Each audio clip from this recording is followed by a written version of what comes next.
खजूर बी काढून घेतलेलं आहे, अक्रोड, पिस्ता, काजू, बदाम, ड्रायफ्रूट्सचे वडी. ह्याच्यामध्ये तीळ व डिंक ॲड करून घेणार आहे मी.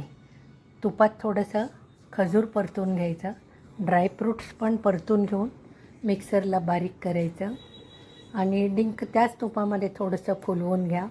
सर्व जिन्नस मिक्सरला काढायचे आणि रोल करायचं. रोल करताना तिळावर असं रोल करायचं आणि फ्रीजरला ठेवून वडी पाडायचं.